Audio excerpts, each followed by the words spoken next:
Amalan meletakkan potu bukan sesuatu yang asing dalam kalangan orang India Hindu, khususnya wanita. Merah, hitam, putih mempunyai erti yang berlainan. Kita biasanya melihat bayi dan anak kecil atau anak dara memakai potu berwarna hitam pada dahi dan pipi. Mengikut kepercayaan masyarakat India Hindu, potu hitam dapat menghalang mata jahat yang mengantar isyarat-isyarat jahat kepada pemakai potu. Kini terdapat banyak jenis potu, jenis yang pelekat, yang tidak asli.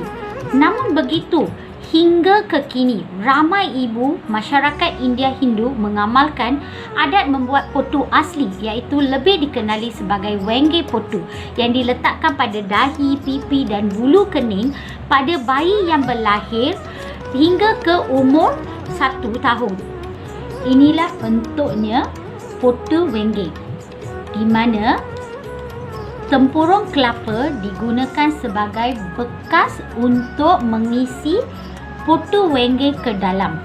Hari ini saya akan menunjukkan cara kita menghasilkan potu wenge ini. Jom. Untuk menghasilkan bekas isi wenge potu, kita perlukan 1 kelapa tua.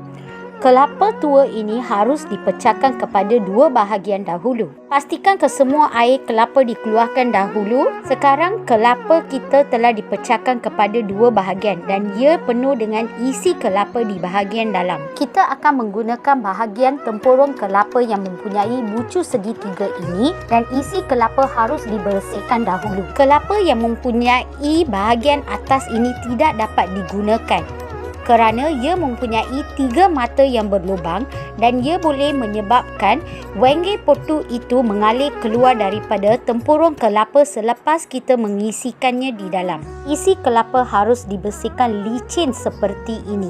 Kemudian kulit tempurung kelapa ini harus dibersihkan sehingga licin. Kita boleh menggunakan pelbagai cara untuk memastikan tempurung kulit kelapa ini bersih. Kita boleh menggunakan pisau, boleh gunakan kertas pasir atau gosokkan di atas permukaan yang kasar.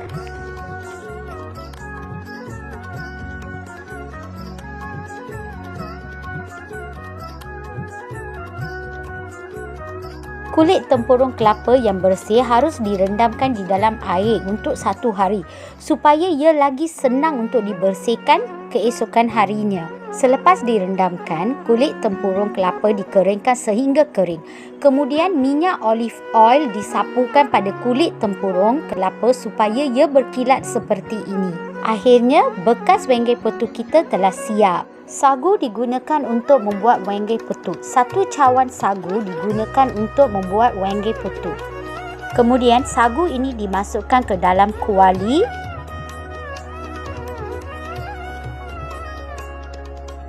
Kemudian sagu ini harus dikacau sehingga hangus. Selepas sagu ini hangus dan bertukar warna, air secawan dimasukkan ke dalam kuali dan dikacau sehingga sagu ini larut dan menjadi sebati. Sekarang wenge potu sudah siap. Wenge potu ini dimasukkan ke dalam bekas tempurung kelapa yang telah disediakan tadi. Kemudian, wenge potu ini harus dibiarkan kering di bawah matahari sebelum digunakan pada keesokan harinya. Dan kita telah pun menghasilkan wenge potu. Selepas ia dikeringkan, kita hanya harus perlu menggunakan jari kita yang ada air. Kita gosok di dalam dan letakkan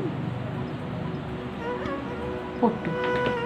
Telah pun jadi potu yang bulat.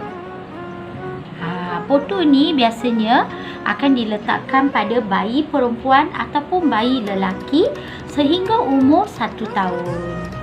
Sekian, terima kasih.